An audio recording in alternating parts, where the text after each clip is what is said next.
we have a guest. It's Barry. Hi, buddy. Barry, I need to inspect this last leg leveler. What do you think? Oh, yeah? I'm Mike Dimas, and this is Pinball Shenanigans. It's been way too long since my last project. I just wrapped up Demolition Man, maybe, I don't know, 2 or 3 weeks ago, and just been itching to get into the next project. And as you can see, I've got it loaded in the back. It was quite the fun little pickup adventure for this Frontier. You should check out the video where I picked it up. Just look on my page and search for Frontier, you'll see it. There was definitely some shenanigans involved in getting this machine out of the house. I had to drill out the headlock and squeeze it through a very tight patio sliding door that didn't look like it has been opened for a decade, and then used like a little tractor and trolley to get it up and around the house and around the hill. And yeah, good stuff, good times, good fun. And I don't technically have space in my basement for this, but I'm gonna kind of just make do because I can't wait any longer. I got a couple machines for sale, and you know, once they sell, that'll free up some real estate in the basement. But I'm gonna make it happen anyway, because I've been doing all kinds of miscellaneous other things in the basement, just getting it tip-top shape.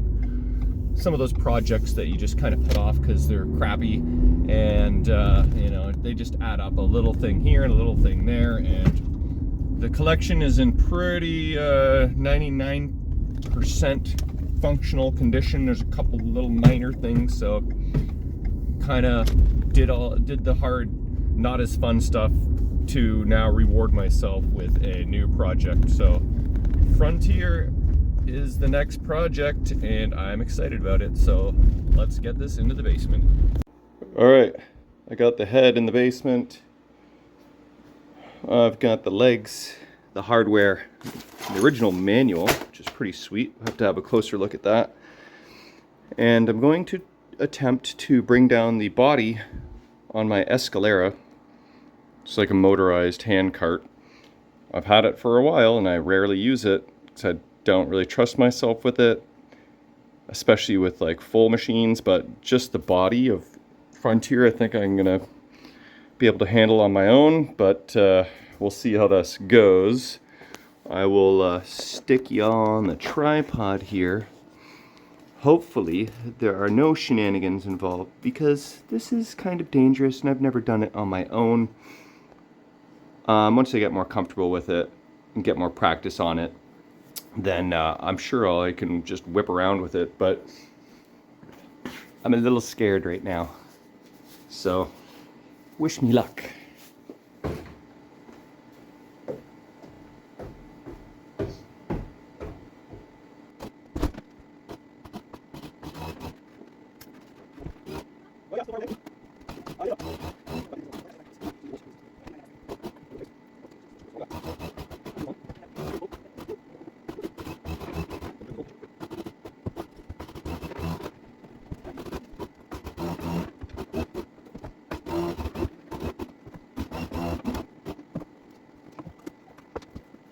Okay, that was far from graceful, and I slipped on the first step.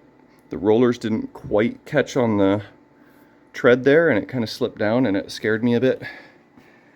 And I worked up more of a sweat going down than I may have ever going up with a full-size machine. So I'd say it was a relative success. Definitely a learning curve, but got it down in one piece. And yeah, I definitely need some more practice on that. I can't believe how much of a sweat I worked up. It's supposed to be easy. All right, next step in order to make this happen is I've got to move Demolition Man out of the way. I'll stick it on my roller skates, and then just I'll fold the head down because it ain't going to fit otherwise, and just roll it into position right here. So it will be right there. So it's a little tight coming down the stairs, but it's what needs to happen in order to make Frontier happen. So gotta do what I gotta do. Alright, let's see if we can take this Demolition Man for a drive here without bumping into anyone or anything. I forgot how heavy these friggin' wide bodies are.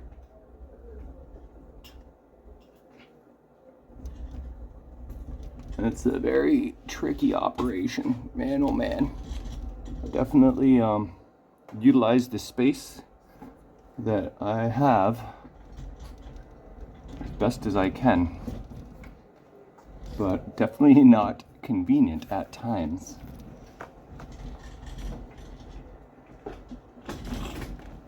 Alright. That's the end of the road for y'all. But here's the Demolition Man train getting there. Alright.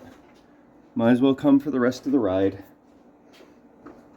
This handles come in handy for this.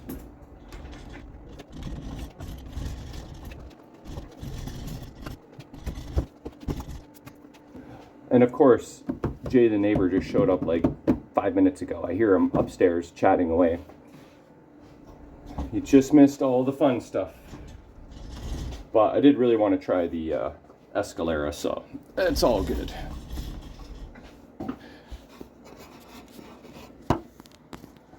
Okay.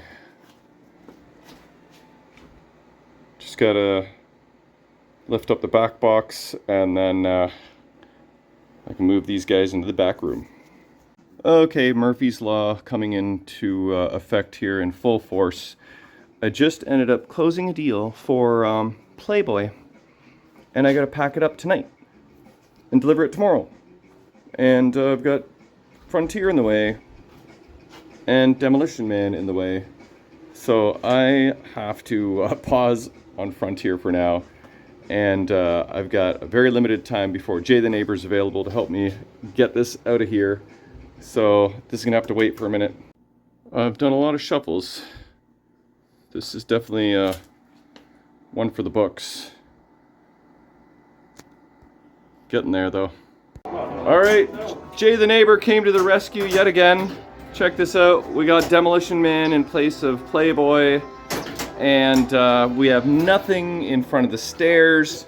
We've got Frontier, part of it here, part of it there. And I will resume, or basically start the Frontier action soon. That'll be probably tomorrow. We're drinking beers and playing Demo Man. Okay, it's actually been about a week since I brought this into the basement. Just been busy doing stuff and things. And finally back to get to work on this guy. So I'm pretty excited about this game. Just having another look at the Playfield Condition. I haven't looked at it since I picked it up, and that's been about a couple months ago maybe now. And I'm liking what I'm seeing. The center plastic is intact. The target is missing there. I've got original drop targets that look like the art's still pretty good, so might be able to reuse those. I'd like to reuse original drop targets where I can, because they just work better than the repros for the most part. There's enough Bally bricking going on with the originals. It can be worse with reproduction drop targets where you just hit them and they don't go down. That happened on my Trident, but we'll have a better look once the glass is off. It's got the glare from the flash and the glass is dirty, so we'll just wait on that till get the glass off and this thing on legs. Speaking of the legs, here's my hardware. But when I picked up this machine, the back legs, actually the legs were on backwards. These, with the very short leg levelers, were on the back, and these were on the front. So the game was like flat. and I wouldn't be surprised if the ball friggin' rolled backwards. But these back legs were sitting on some sort of padding or something, and as you can see, that padding just friggin' melted and like turned into glue. And these are the nastiest leg levelers I have ever seen in my life. But I'm confident I'll be able to get those removed without too much effort. But other than that, like the legs themselves are original. Just like the gunpowder gray. And they should clean up okay. So those will be fine. And bonus is that it came with the original manual and even envelope here. This game was designated for Canada, so it probably has been here since day one. Let's see what we got in the envelope. Got some extra scorecards and score information, instructions. I'll be trying to find me some custom apron cards, of course. So I don't really need any of this stuff, but definitely cool to have. Throw that over there. And then let's see the condition of the manual. Pretty sweet to have the original manual. And in seemingly really good shape, like the binding is pretty nice. Doesn't look like there's any missing pages. You know, it gets dirty hanging out in the bottom of a cabinet for 45 years, but it's actually in good shape. Oh, pristine schematics. That's nice. It doesn't even look like anybody's really ever been in here. I don't see any writing. I don't see any torn pages. That's pretty sweet. And then you got the generic electronic pinball games repair procedures manual. I've had many of these over the years, and I probably have a bunch still. I never really use these, though. I mean, I just use PinWiki, right?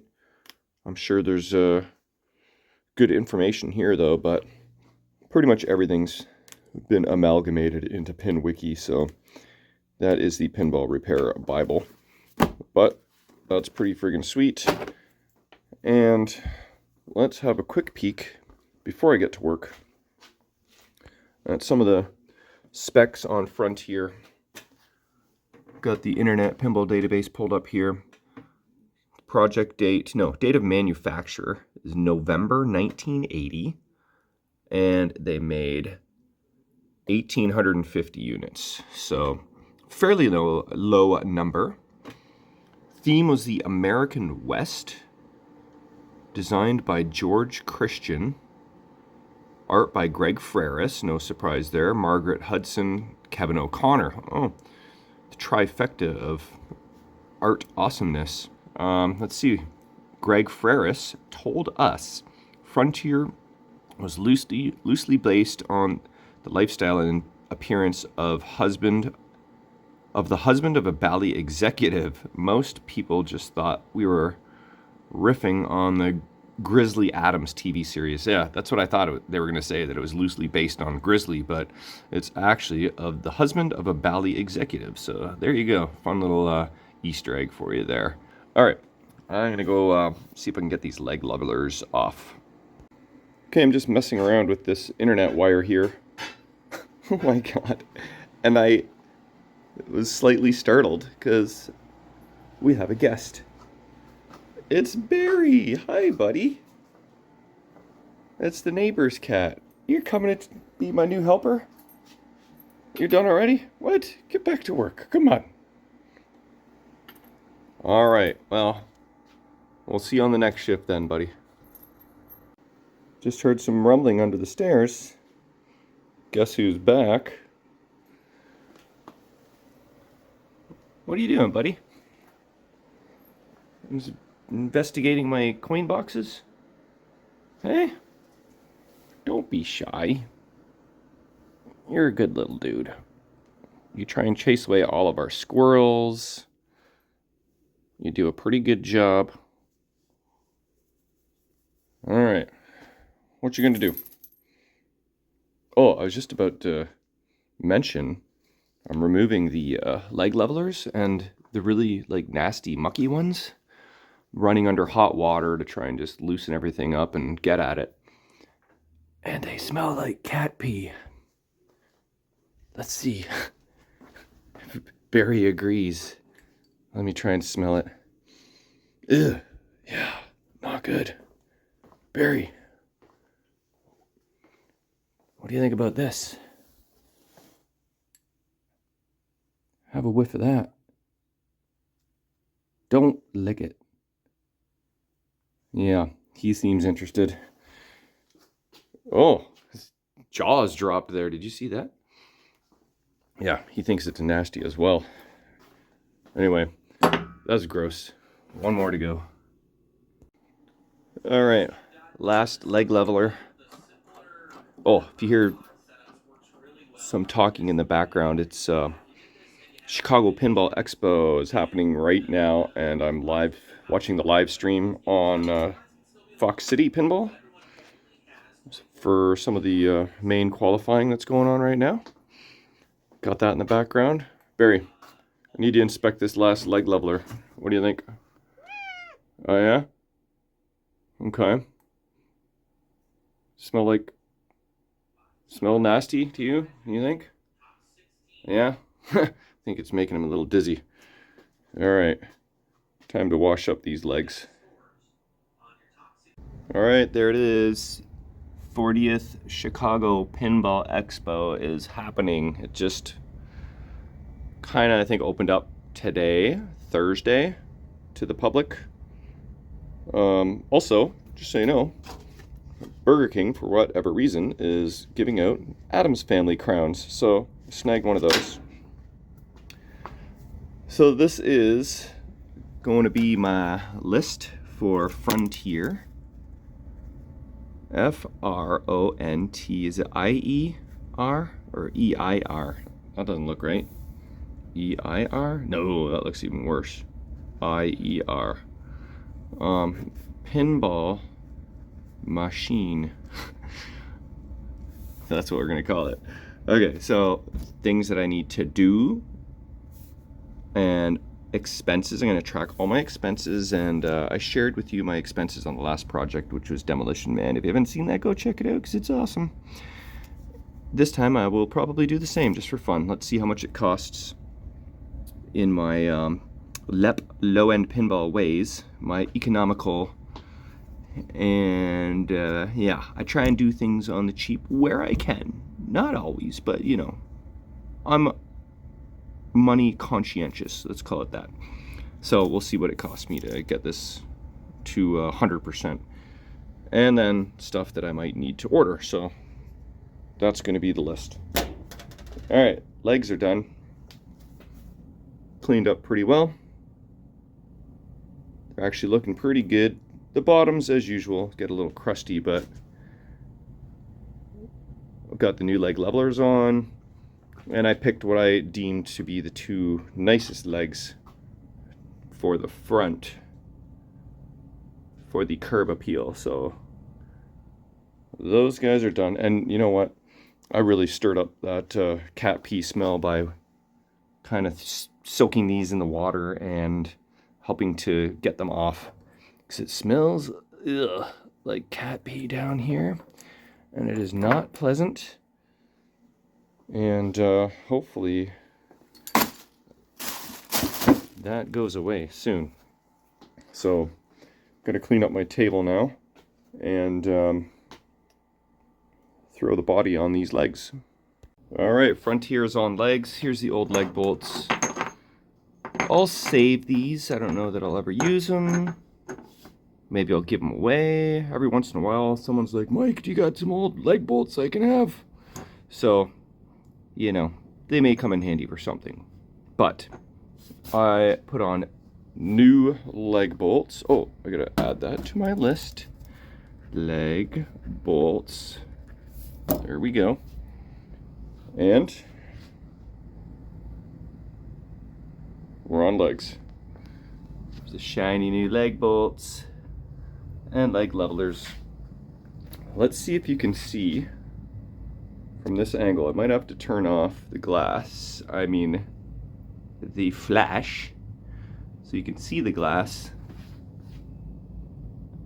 It's kind of hard to see, but basically it is nothing but cat paw prints from wall to wall, top to bottom. So cats are definitely hanging out on this machine and having a gay old time. And I'm going to remove this glass now so that we can actually get a good look at the playfield. Okay, actually had to struggle quite a bit to get this piece of glass off. It was just stuck in there. I vaguely remember having that issue when I was picking up the machine, because I did remove the glass a bit to, just for a bit, to remove the ball. But half the beer seal is still stuck to the glass. Here's what's left of it on the lock bar. We got a chip out of the corner, and it's pretty scratchy. So this glass is gonna go into the donation pile. And yeah, I'll remove this and we'll have a closer look. All right, now we can actually see what we're up against here. Start with the apron. You can see a little bit of the blue paint. It's kind of come off onto the apron card, it looks like. So maybe someone has tried to clean the apron. Got some ink on there. You got to be real careful when cleaning these aprons. Just the tiniest little bit of rubbing alcohol and away goes the ink. Oh, look at that. That came off pretty good. So again, got to be super careful trying to clean up this adhesive. Yeah, you can really screw up the paint job on this. I may do the lightest bit of water on that and not mess with it, because I want to preserve my reds and my blues. I don't want to mess with that. But in terms of the play field, you know, we got the typical wear around this bonus area, but I've definitely seen a lot worse. A little bit of sinking of the inserts. You can feel the edges, some more than others. This one's the worst, and that's why it's worn the most too, because it has sunk. The ball is able to clip the edge of the wood and it is more worn. So one that has almost no wear is probably almost perfectly flush, and yep, there you go. So as soon as they start sinking, the ball starts clipping the edges, causing that. Slingshot plastics both look to be in good shape. I don't think I'm going to need to buy a plastic set for this guy. This plastic is good. And these ones in the corners are not even warped or broken. A lot of the times when you lift up the playfield and you slide it along the side rail, it catches the top edge of the plastic, and you'll see that sometimes these corner plastics are broken in the top left corners and right corners for that reason. But these are good. This plastic's good, and this plastic is good. Drop targets, pop bumper caps are good. I noticed this lane guide is not good, so I mean, it is usable. It's just got a chip here, but the whole sides are intact. I'll see if I have another one, but it's not likely. These are the Bally stamped original jobbies, and I don't know that they make those anymore. So we'll see what I got in my stash. If not, I'll just buy all new lane guides. Maybe like something fun, clear red. A little bit of wear here where the ball kicks. Does it kick out this way? Yeah, ball kicks out this way. You can cheat the bonus collect sometimes off the pop bumper, and it goes in there and kicks the ball out. So it's a little bit of kick wear. And then plunge wear, it's not too bad. at all. Like, this playfield probably, well, let's take a closer look here at the rest. There's the Bally husband employee, or Grizzly Adams, and then the big bear. Kind of reminds me of like the movie The Edge with Anthony Hopkins, and where the bear's like chasing them through the woods. Kind of got that vibe to it. You could retheme this to The Edge. But yeah, I'd call this playfield maybe, if it weren't for this, I'd call it like a 9. But because of this, I'm going to have to drop it to like a 7.5. But compared to a lot of other frontier playfields out there in the wild, this is way above average condition. So very happy with this. And it should clean up nicely. So, and hopefully I can get rid of the old fragrance. It actually hasn't gotten any worse. I thought once I start digging into the machine, taking off the glass and opening up the machine, it might get a little more fragrant, but that is not the case. And check this out. Oh, I thought it was going to be a quarter, but it is 1 peso. I seem to have this knack for finding a single quarter in every machine that I restore. Happens more often than not. And that was close, but that was just a false alarm. All right, I'm going to move on. Okay, I'm just pulling the power cord out, and I'm about to investigate inside the cabinet, but looks like the cord is suffering from the same symptoms that the leg levelers were. I am afraid to know what this crust is. And should I smell it? I'm scared, but I'm gonna. I just smell my glove, really, so it ain't so bad. Anyway, that needs to be cleaned up. Okay, let's have a look inside the cabinet here. Got a little bit of stainage that I hope I can make look a little better. Some crusties in the corners. I'm just getting a message from good old Matty McGoffin. I guess Albert Agar has signed up for the Ontario Open in November at Maple Pinball, and he's coming to Ontario for the action, so should be a good time. So I cleaned up that cord, and you know what? For kind of unnecessarily, because we've got an isolation transformer in here, and they were required for operators to operate any arcade and pinball machines in Ontario back in the day. But I removed them all, and check this out. Here's the original plug in pristine condition, and look, I bet you since day one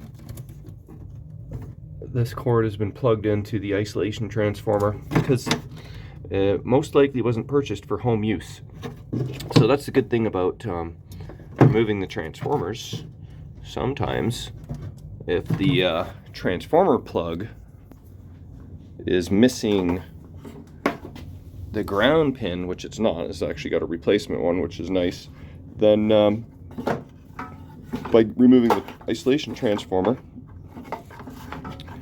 you can use the original cord, which every single time, almost, that I can think of, the original cord is pristine like this. So I'm going to get rid of this extra 15 pounds of ugliness that is completely unnecessary. And you can tell it's a Canadian machine because we use red Robertson screws here. And where's my good old red Robbie? Right here. So this is a nice transformer. It's still usable, and I do sell them in my eBay store. So if you have one, you can technically sell it. It's a bit of a pain in the butt to pack and ship these things. They're heavy and they're awkward, and I usually put them in a little box, and then I add some packing material, then I put them in a bigger box just so that they don't friggin' break through any cardboard during shipping. And I sell them for like 20 to 50 bucks depending. This is a frost, I noticed. 9 out of 10 times the ones I pull out are Hammond, which I think it's just a better brand name and seems better. But this transformer here is in pretty mint condition. A lot of times they're friggin' rusted right out. This paint on it is beautiful. So with the nice new cord end and paint job on this transformer intact, no rust, this guy's going up on eBay. Alright, here's what I found in the cabinet. Got a switch, spacer, got a broken screw, so we'll have to figure out where all these things belong. Nut, a couple lock washers, a capacitor from a switch. This looks like a replacement cap. The original ones are usually like beige, so we'll have to investigate that. We got several bits of solder, a couple staples, and this dead spider. There was a big ass spider in the machine running around. I failed at killing him the first time. I lost track of him for a bit. Then I found him again and killed him. And yeah, don't tell Jamie. She's legit arachnophobe. But I've spent a decent amount of time giving the whole cabinet a once over with just water for now. But it's starting to clean up pretty damn nicely. Check this out. Look how nice that cabinet is.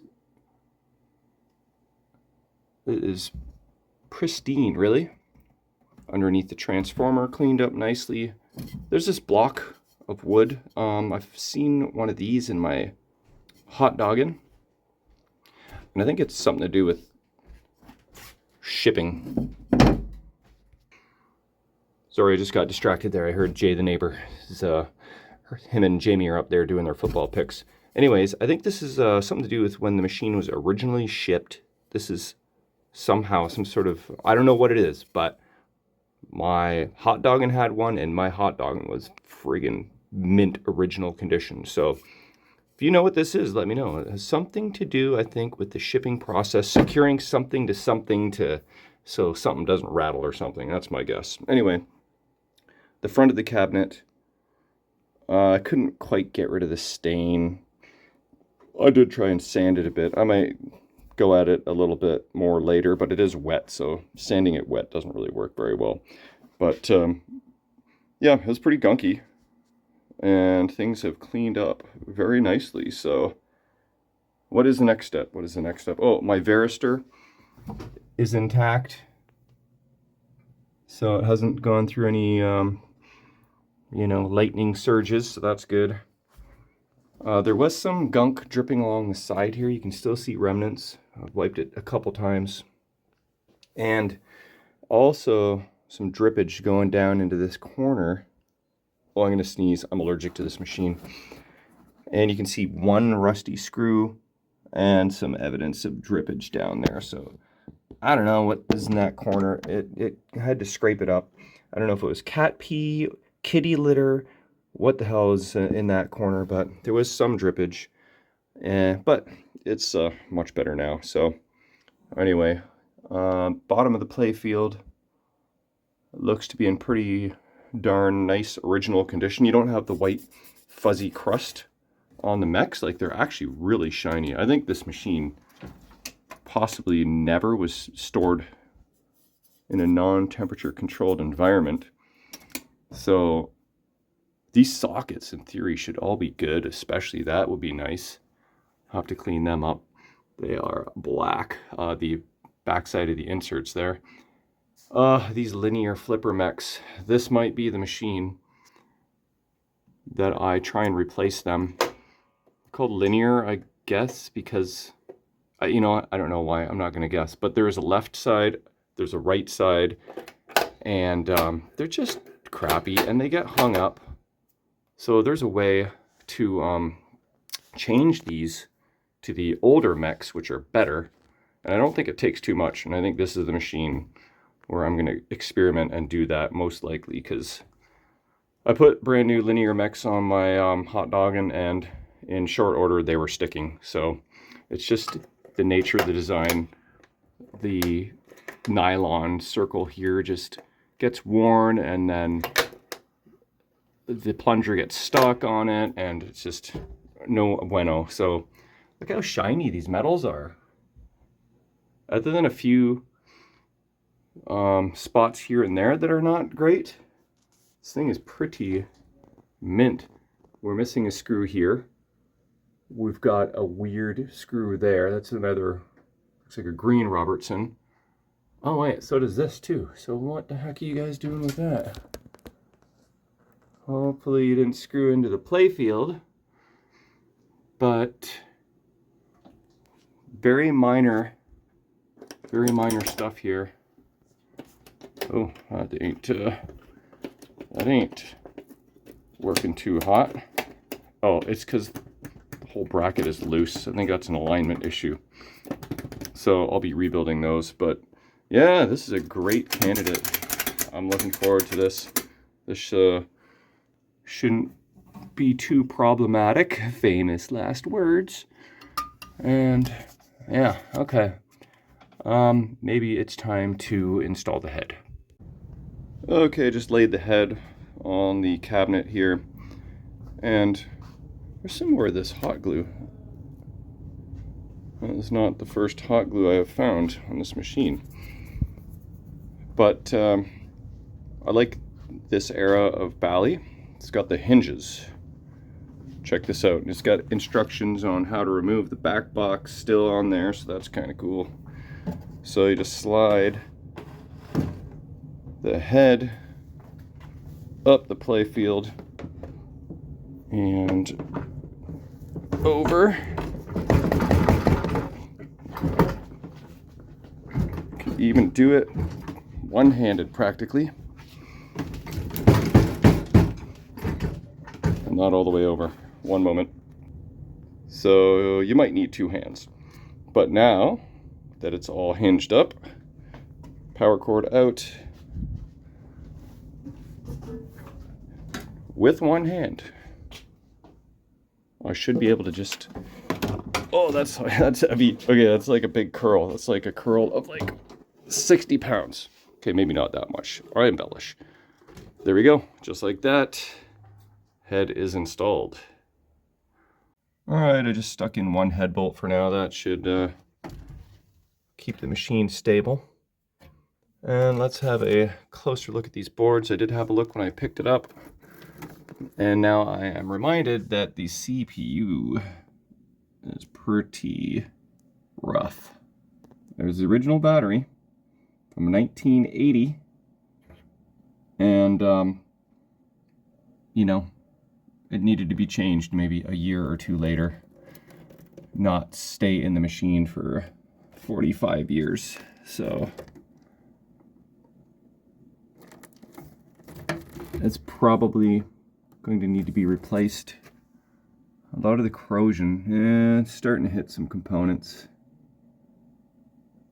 but a lot of the corrosion is on the bottom and not really affecting, like these legs are actually pretty decent, not all tarnished.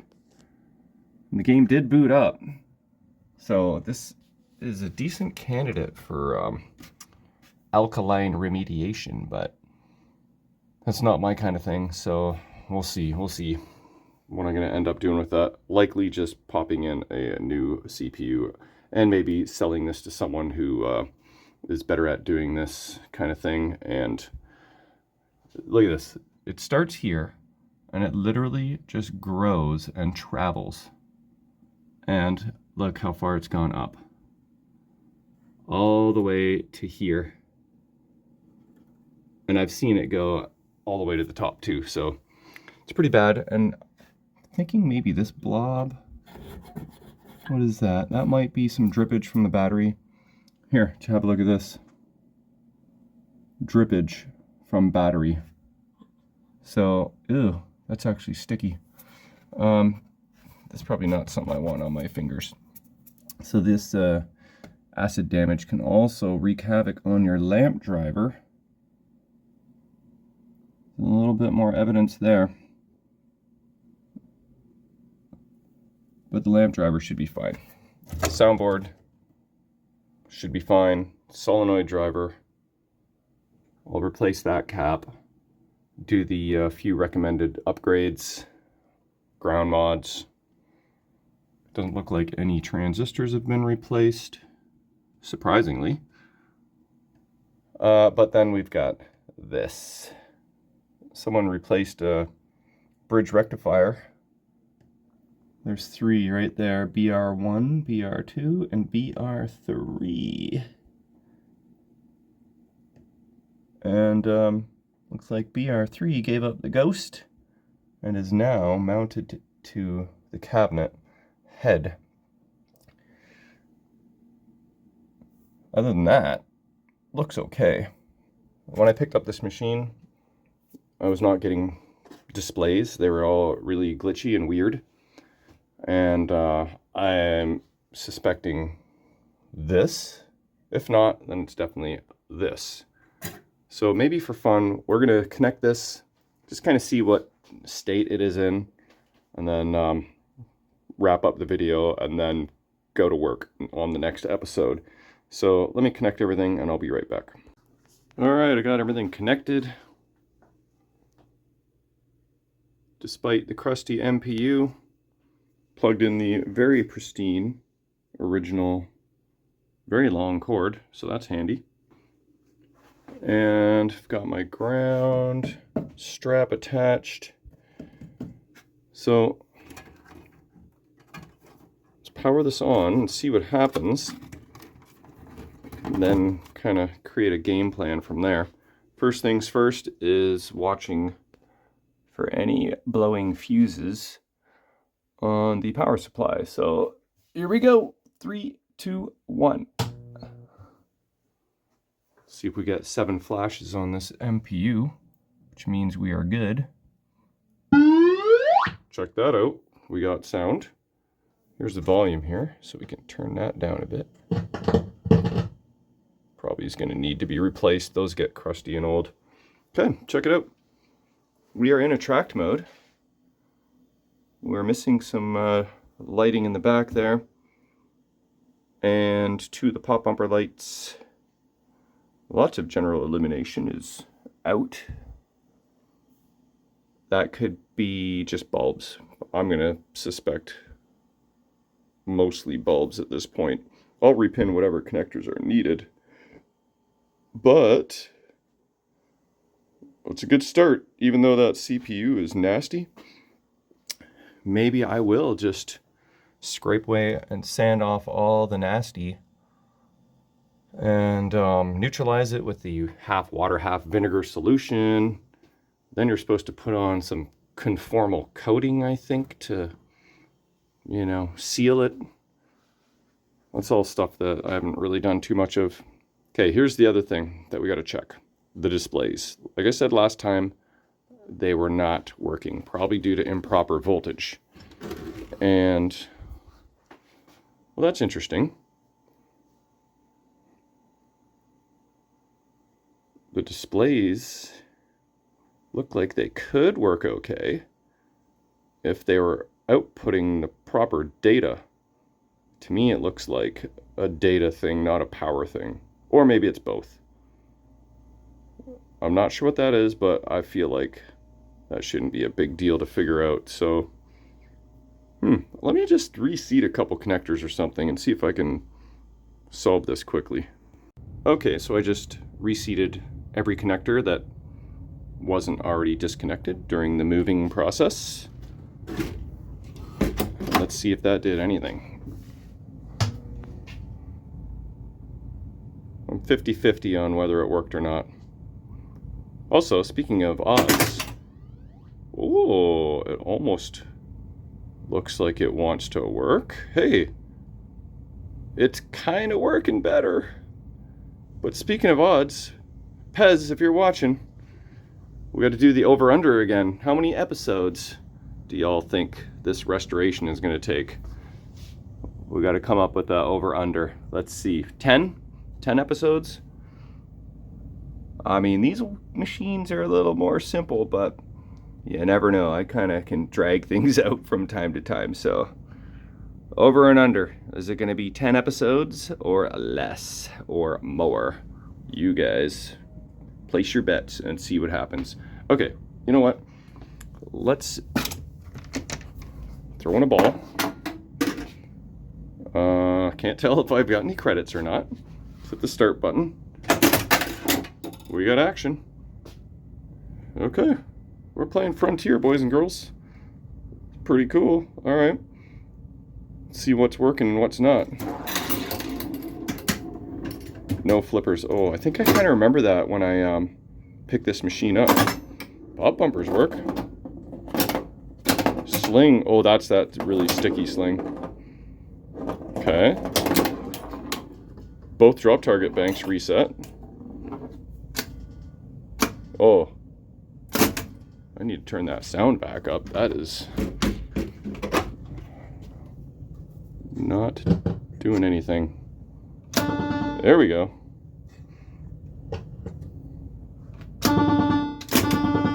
It's a little loud.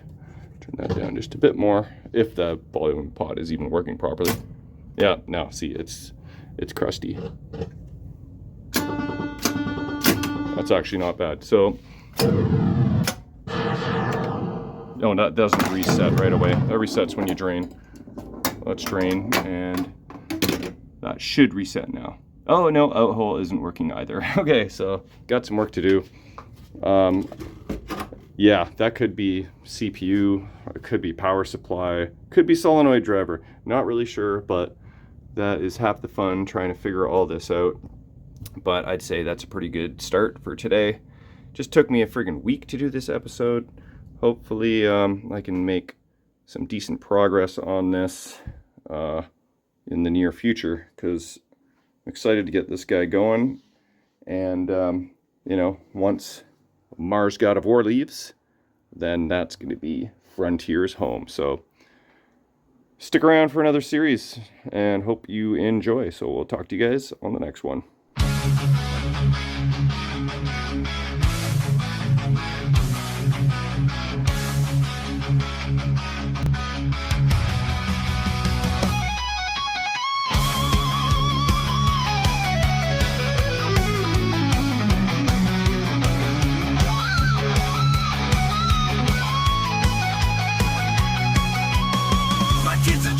Of everything, don't even think of challenging him. Watch his shots and post pass as he kicks you in the ass. Pinball Shenanigans, we can't resist. Best YouTube channel you don't wanna miss. Pinball toys, Grisly Garage, fixing pins. No matter how you look at it, we all win. Now look at Julie's big smile as she takes down your score by a mile. There's no girl that can match her skill. Don't pay a dinner or you will be paying the bill. Pinball Shenanigans, we can't resist. Best YouTube channel you don't wanna miss. Pinball toys, Grisly Garage, fixing pins. No matter how you look at it, we all win. We all win. We all win. Kevin's the pinball restoration king who never stops. Takes a pile of junk and makes it pop. Bring him 1, 2, 3 pinball machines he don't care. Don't in a week and you won't be able to not stare. Pinball Shenanigans, we can't resist. Best YouTube channel you don't wanna miss. Pinball toys, Grisly Garage, fixing pins. No matter how you look at it, we all win.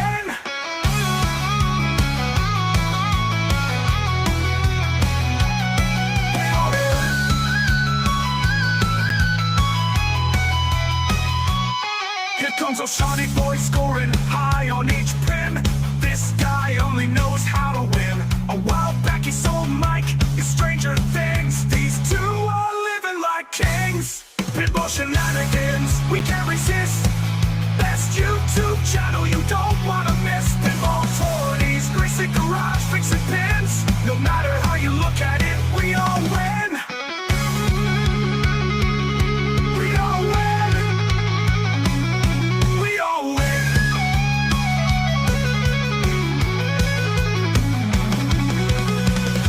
is Kevin's kid, who's a master on the silver ball. Winning weekly tournaments is typical. At the tournaments he might be number 2, but Mike Davis, he's coming for you. Pinball Shenanigans.